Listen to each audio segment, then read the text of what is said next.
It's time for Snap Talk. We're going to talk about snaps. Hi, viewers. I'm Dan Finlay from MetaMask. Here with me is Eric Marks from MetaMask and also Joel Thorstensson from 3Box. He's one of our first intrepid MetaMask snaps developers. That's the MetaMask plugin system. And we shipped a bunch of kind of sample demo plugins to demonstrate what the system can do. And one of our first demos was 3Box, but it didn't quite work. And Joel thought he'd take a swing at it. So I thought it'd be fun to have a conversation, talk about what that experience has been like. He's been building on a really unstable API, so there's definitely some of that pain. But in general, I just want to talk about like what it can mean to have a service like 3Box integrated in a wallet, and also just what that whole development experience is like that we're providing with the Snap data. So welcome, Joel. You wanna share a little bit of what you've got? Thanks. Yeah. So maybe just for context, so 3Box is like a way to create identities and store data that's associated to an Ethereum address. And so technically right now, the way kind of that's done is that you sign a message with an Ethereum key, and then that's like generates keys that are stored in local storage, which is fine for many use cases for now, but in reality, we want those keys to live inside of the wallet. So that's one of the reasons we created something called Identity Wallet, which is like a simple SDK that provides signing and encryption and decryption functionality and exposes that functionality in JSON RPC interface. So you can use something we call the 3ID, which is the user's identity, and control it from this identity wallet. And basically that plugs in directly to 3Box, and you can do all the 3Box data storage things.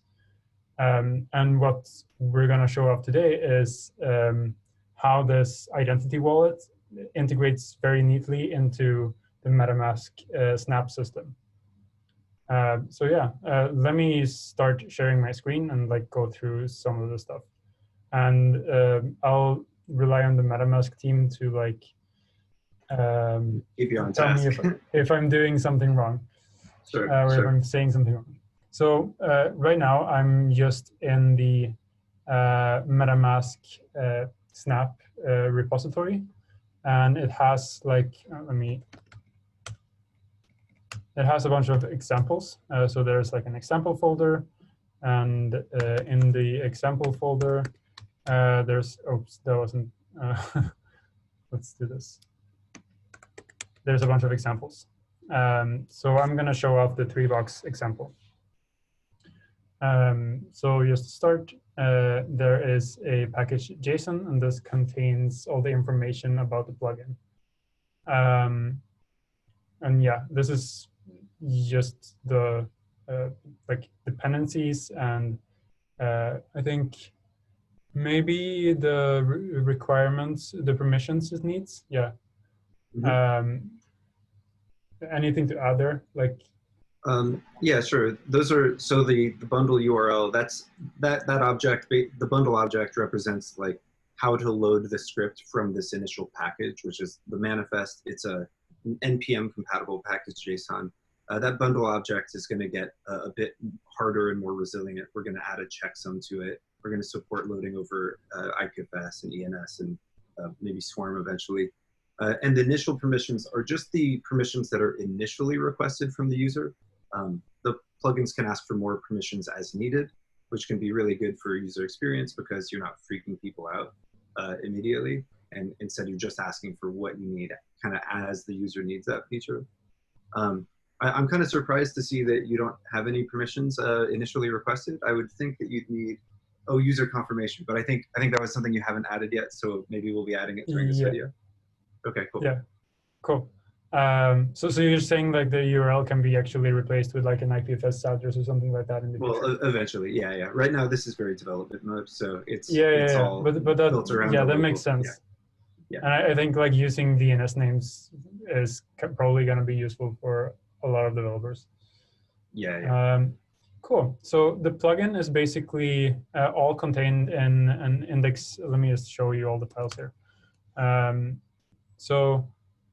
We have an index.js, and that's what's being built into this dist file.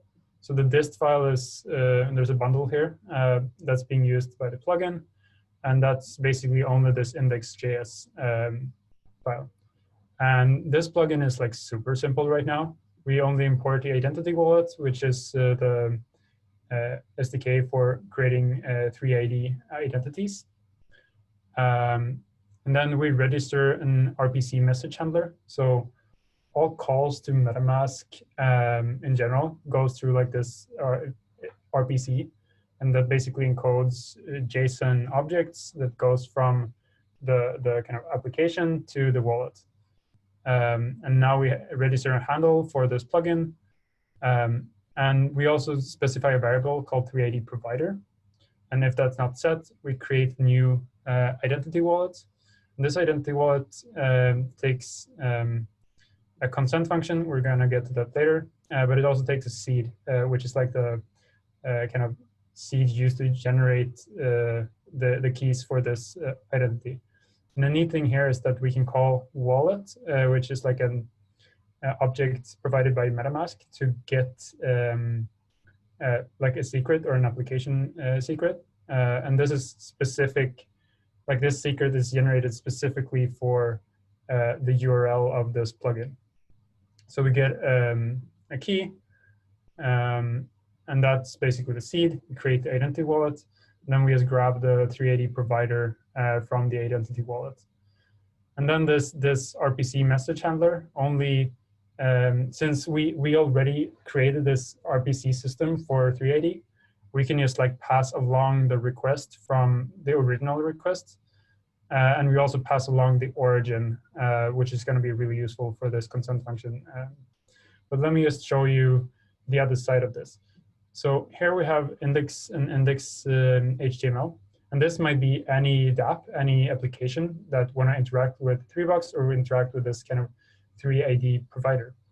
And the only thing that we really need to do here right now that's like outside of the normal 3box functionality is that we create like a wrapper for the 380 provider.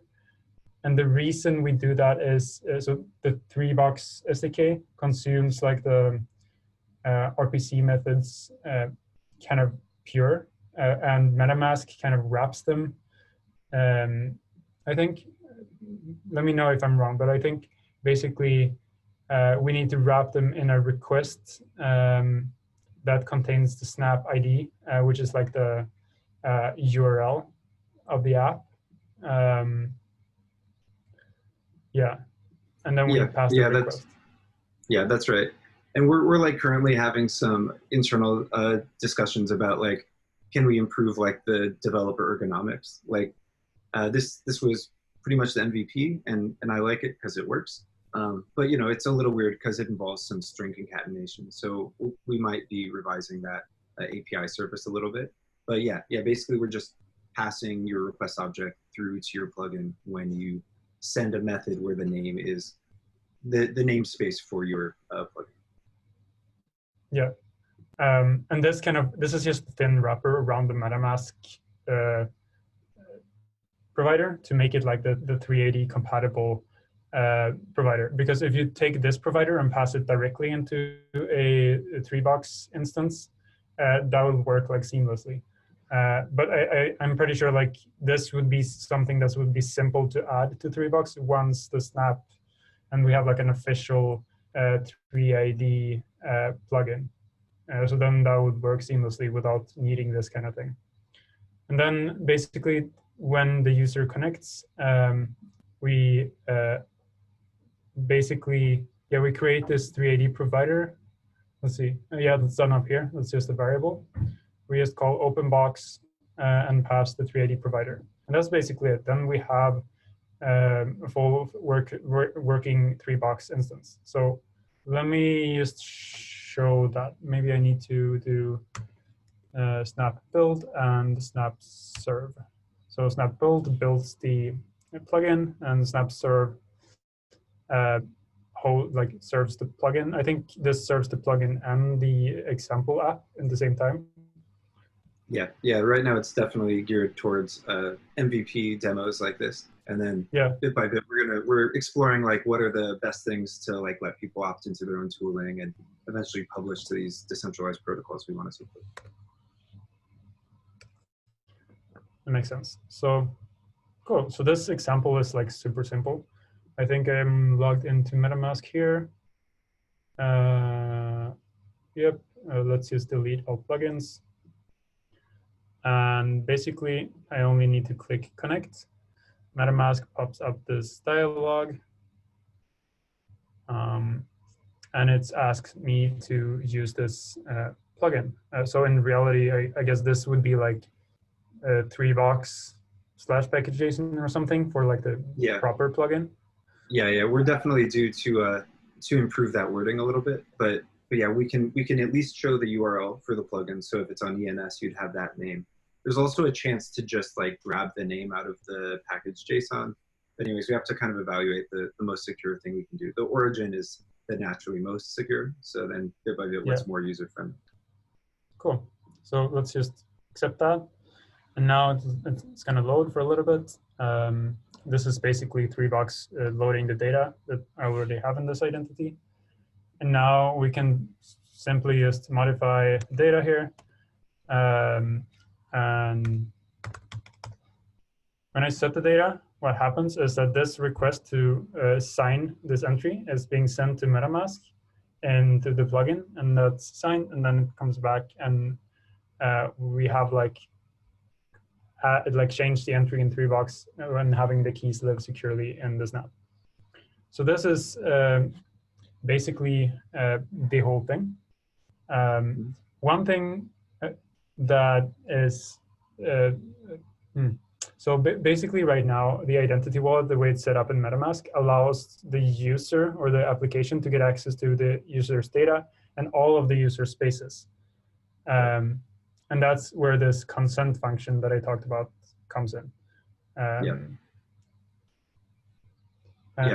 So maybe I can pick it up there. Because that's obviously it almost feels like the number one export at MetaMask is consent. Is like we the like 95% of interactions with MetaMask is looking at confirmation screens. So like pretty much one of the biggest things we think about is constantly what does it mean to get user consent, and what does it mean to use people's keys in ways that they consent. Here we're able to get the user to consent to your plugin, which gives it total reign over its key, but then it's still up to you basically as a developer to define what consent means in your plugin's space. So we plan to make a kind of like rich customizable confirmation where you could make it JavaScript interactive. I think 3box is a really interesting use case because there's all this research on like, what does it mean to like partial disclosure of information? Like I want you to know this and this, but not that, and I want you have permission to update this and that, but only read these things. So I think there's potential for a very like nuanced and complex kind of consent function as we are able to give richer confirmations. Right now in the plugin beta state, we just exposed the 3 basic web prompts. So we have prompt, alert, and confirm. And so just basically to prove out that you can get some kind of user consent or interaction from the background within your plugin. Because like you said, right now it's just passing all these messages through. It's not filtering them at all. And so it would be very leaky if you just browse the web like that. So we need to put up some walls that protect the user's data.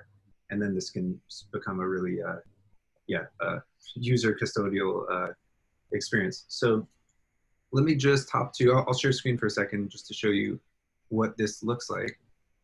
And then maybe we can add this feature in here. So we've got, over here, I'm on the Snaps wiki, which is where we've got all our docs.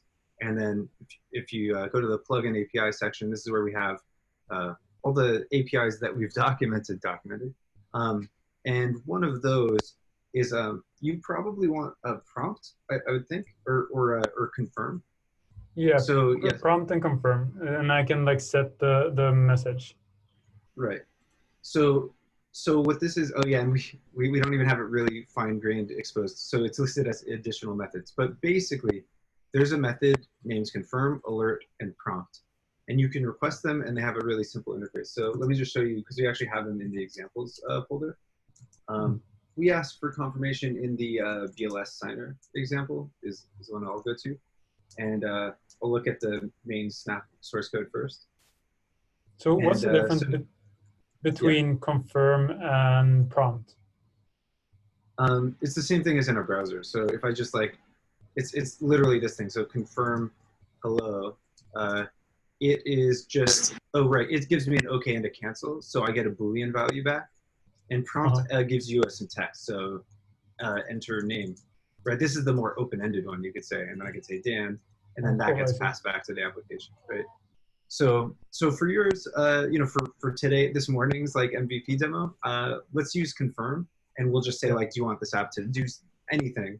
But yeah, if you wanted to try to use the current system to do something rich, this would probably be the way. But in practice, I would say wait for us to have our rich custom notification thing.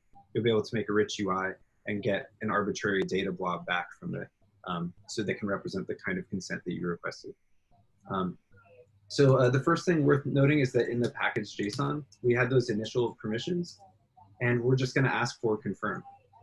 And the reason that we ask for it with an object, in case you're wondering, it rubs some people the wrong way the first time they see it. It's because we eventually can have options related to these. So for example, you could put restrictions on your own access to confirm. And some permissions may also require options eventually. But yeah, so anyways, it's basically for extensibility is the short answer. So yeah, if you, yeah. Quick question on that. Is it possible for like different, so if different apps to request like different levels of access? Yeah, yeah, oh, absolutely. Because this is just the plugin's permission to nag the user with a confirm dialog, basically. And then your plugin is responsible for giving different levels of access to different sites, right? So you could, in your plugin source code, you know, in your index, I have my index HTML, that's my plugin source. In the plugin source itself, the index.js, here I'm doing a switch on method, and I do some stuff based on the prompt user. This is basically a consent function, but I could say like, if the origin string is equal to trusted domain, I could say just, you know, then do it anyway, you know. So I can make like an admin panel where it's like a trusted interface. So you can write whatever logic you want in here for enforcing the permissions that you want. Yeah, I guess sorry. I guess the question was like when you make the request to get access to the plugin. Yeah. Is it possible to like have parameters to the request? Oh yeah. Yeah. So not currently, but I think that that's a really good idea, because like one thing you will notice once we do add that initial permission, what you'll notice is that right now in the beta state is that the user is going to get two confirmations. They're going to get one asking to install and connect to the plugin, and then a second one from the plugin for its permissions. I think that we want to flatten these. So it's more like a single login prompt, and you kind of see all the permissions that are related to running this site at once, and you can uncheck them as you want. So yeah, and then right, you might have your own permission system in here. I think this is an interesting question, actually. This is like exactly the kind of question I was hoping we'd come upon in this call, because it's like the kind of thing like we have to suss this out between developers and ourselves, where you know, like we could pass you some initialization options, right? So we could just let you define whatever you want, or we could bootstrap you with a permission system, right? Because we have this RPC cap module that we're maintaining. Let me just and it is how we expose our whole permission system, the whole thing for requesting permissions. It lets you define some restricted methods and define a user approval function. And between those, it just handles everything. So we could basically expose this kind of thing where we could have an API where you can describe restricted methods that we are able to prompt the user for at install time. And I think that might be a nice way of doing it, but I don't know if we want to treat this as like the end all be all of permissions. Maybe it makes more sense to just let your app display what it wants as a permission and just give you an API for just basically receiving approval or rejection for those. That's an open conversation that we still have yet to resolve. Yeah, Yeah. and I'll just add to that in RPC cap, which is based on this notion of object capabilities, like in the spec that we're basing RPC cap on, there's this notion of caveats, which is are these objects or functions that you add to a permission, aka capability, in order to restrict what it can do further. And in fact, our permissions request currently do support caveats. They just aren't very well documented or like spec'd for external users and consumers just yet. We do use them internally for some things, but like if a app developer looked at the code, they could like on a permissions request tack on caveats to like restrict what the permission can do.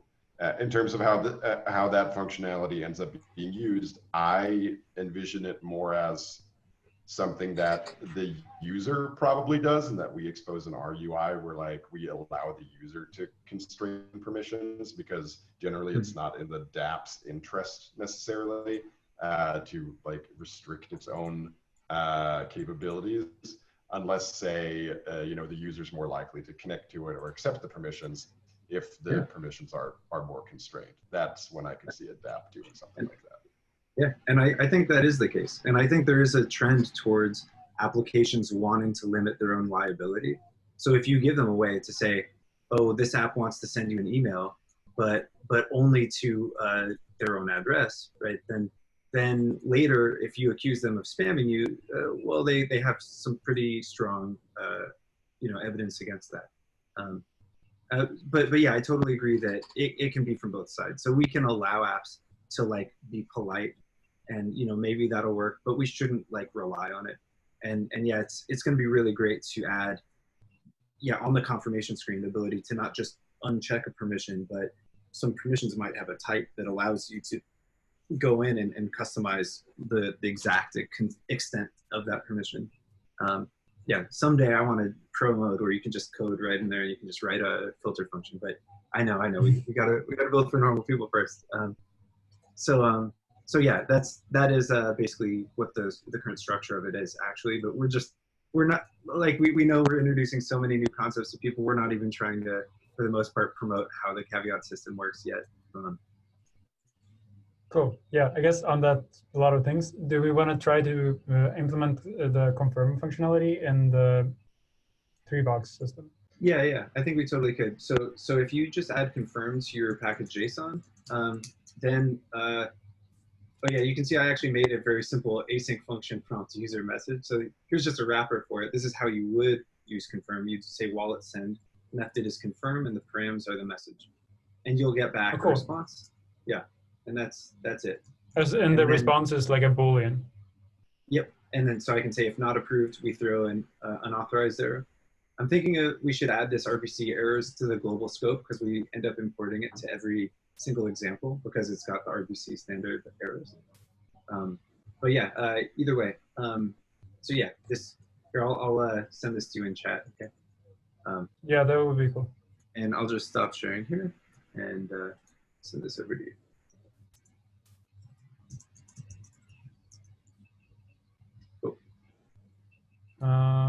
All right. Yeah. So let me see if I can. Yeah, and you don't have to use. Yeah. I sent it to you on Slack. I could also put it in the chat here. No, that's cool. Yeah. And all right. So let's try to do this. So let's go back here. Whoops. Let's just add this function. Now we want to make a, actually, I'm going to just rename this to get consent. And I'm going to call it request. Cool. And then let's see. I'm just going to check if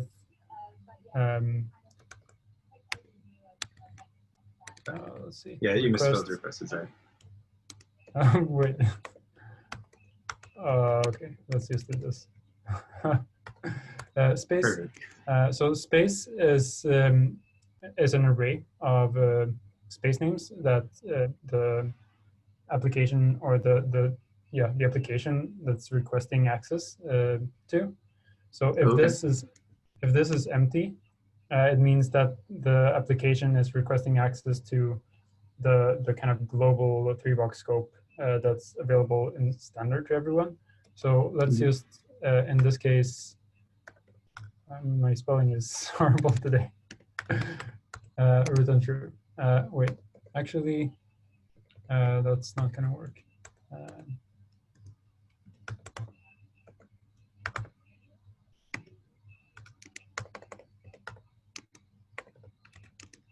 All right, so that should be right. And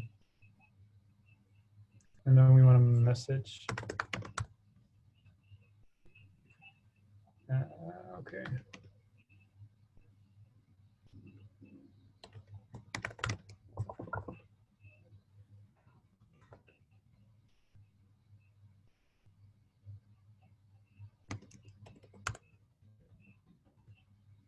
This could be made prettier, I guess. Always. How do you do this? I hope I remember this API correctly. Otherwise, I will have to do a lookup. I think you might have to JSON stringify that. I think it'll show up as object in this particular in the confirm function. Oh, I see.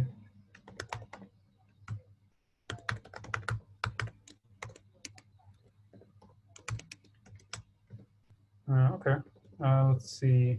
And now, do I need to? No, okay. Let's just. That looks good. All right. Oh, really? It supports a get consent function? Yeah. Oh, whoa. And it can be async? So that's just already? Yeah, it should be a sync. Oh, that's amazing. Yeah, what I loved was that we had just made the register RPC message handler API like the same day you guys released your blog post about the 3ID provider RPC handler.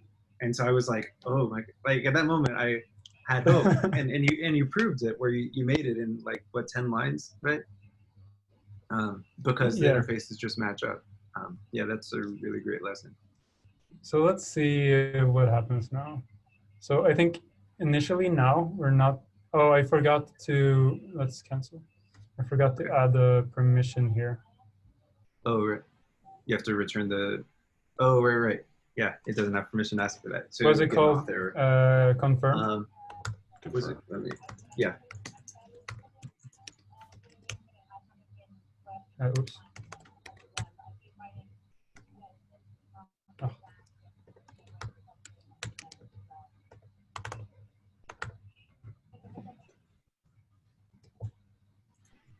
All right, let's just restart this.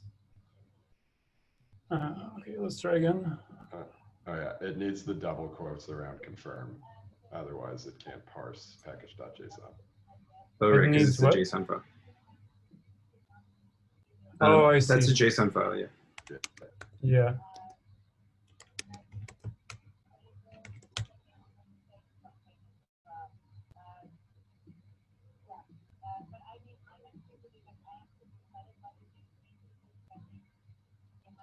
So now this should show one modal for adding the plugin and one for getting the confirm functionality, I guess. Yeah, that's right. So yeah, this is the thing where eventually we may flatten it. There's kind of an interesting question about how we flatten a dependency tree. We definitely add some latency, but yeah. So here's the plugin's permission now, and so the user has the opportunity to reject that consent. Okay. Cool. All right. So initially now we're not going to get any pop-up. So let's just wait on this to finish loading. It's like loading unless over an error IPFS right happened. now. Okay, something broke. Oh, plugin RPC message handler not found. Interesting. Hmm. Huh. So Oh, maybe something broke. you know what? Oh yeah, you know what I would guess is that so right now, and this is something we're going to improve. But when you install the plugin, so when you ask user consent, it gives you approval. It gives you your application a response when the user approves, but not when the plugin is installed. So you probably need to wait a second before establishing the connect. But it looks like it's pulling it, isn't it? I think it might be if you go back to your plugin code. Yeah. Into, let's see, because we have wallet.send. It may.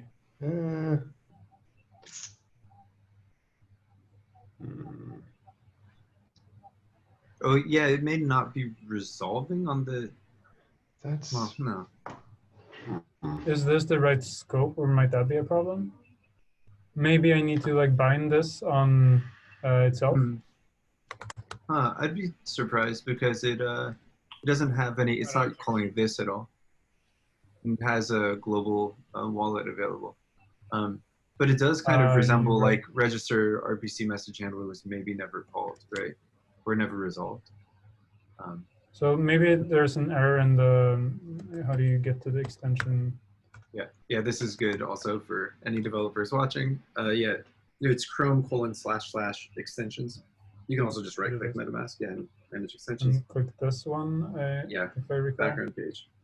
Yeah, and this is how you get to the background logs, and it includes plugin debugging consoles.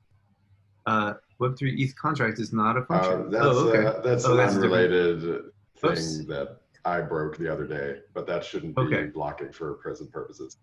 Oh, okay. So it's destructured. Wait, let's just clear this and try again. Try again.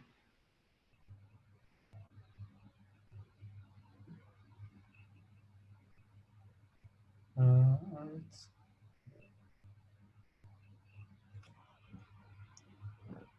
Okay. So that's unrelated. Yeah, that's unrelated. Oh yeah, right, because we were. Yeah, I saw that. See. Oh, so I see. So now before the wait. So what is the? Wait, let me clear this again. Oh, I noticed there's still another prompt. So it may not be installed yet because you have to approve the second does it? prompt. Yeah. So does it? Okay. So it's not installed until after this. So it makes sense that you would be getting an error before that. Oh yeah, I think it looks like the web page is polling before the RPC message handler is. Right. So this only gets it gets the permissions, but it doesn't mean that it's ready yet. And we're working on a method for improving that ergonomics, because right now there's not a good method that we've added for getting a callback when it's finished installing your dependencies. So so right now it's like add a timeout, and you would have to hit confirm in that timeout, or just let's create two connect buttons. Yep. Oh yeah, good.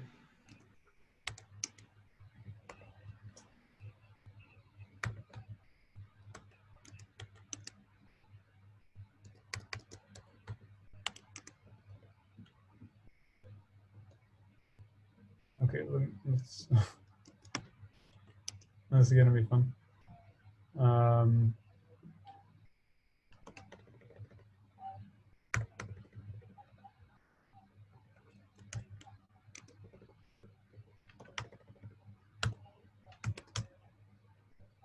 That should be it, right?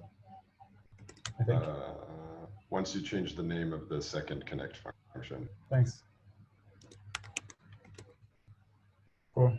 Yeah, that should be it. Let's try it again.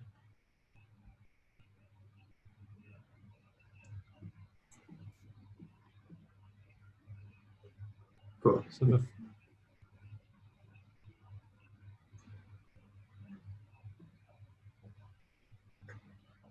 So oh yeah, so you can see there's a second confirmation in the MetaMask for some reason, I think there's some race conditions, so it doesn't always pop up right now. Again, we're looking to unify those, at least not popping up 2 messages. Those could easily be in sequence of 3 of these. Okay, so let's try this now. Wait, error when adding plugin. Sest plugin is not a function. Interesting. Yeah, well, that Okay. would explain why it wouldn't. Then it's adding, fetching, and constructing it. But yeah, Sest plugin. So there's seems to be maybe a build issue. Oh, right. Why don't you go to your build console? I bet you there's a build error right now. And yeah, we're constantly working on improving these. I Right, wasn't paying attention. Not rebuilding also. Right? Oh yeah, it was. Yeah, because usually for that reason to get around that kind of error, because what happened was like we built once, it got an error and didn't build, and then we served, and then it's like, where the hell is the bundle? And usually what I do when I develop is I have snap watch running in one terminal or tmux pane or whatever, and then serve running in another. We should maybe add a way to do both. But. Yeah, I tend to run them both in tandem.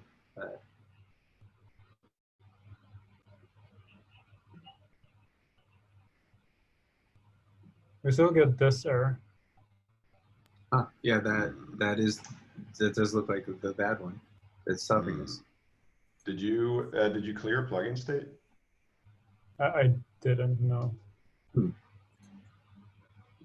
I thought we had it so it's reinstalling on rebound. Yeah. But yeah, always safe to clear that for right now. Okay, let's try again. And let's clear this. Should I rebuild it as well? No, it should be fine. It should probably be fine now. It should be fine now.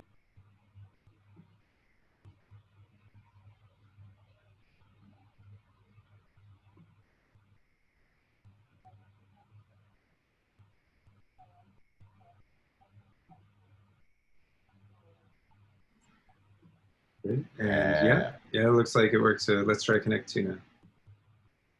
Cool. Okay. Cool. And then is this one, it's on initialization that it's going to ask you for permission, or is it going to ask for each adjustment? It looks like there's you almost remember the API correctly, so I guess the array is just not there. Yeah, but I'm really stoked. This is probably my fault. Yeah, but I'm very happy that we successfully bubbled your error up to your DApp. So we're doing something right.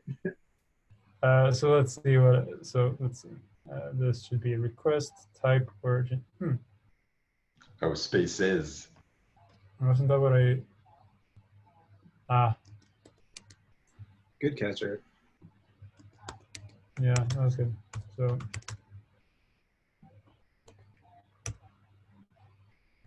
Let's try this again.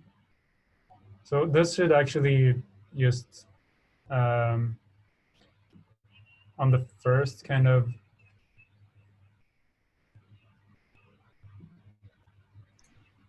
you probably could have just connected to there. No, sorry, because you changed the plugin code. So you rebuilt the plugin also? Yeah. Or should I clear the? I think it should be fine. I think it's fine now. I think the reason it was not, because it's supposed to reinstall if you connect, even if it has it. But I think because there was an error, it wasn't reinstalling because we weren't handling the error. Okay. So we need to handle when Sest plugin is not a function and bubble that error to the user.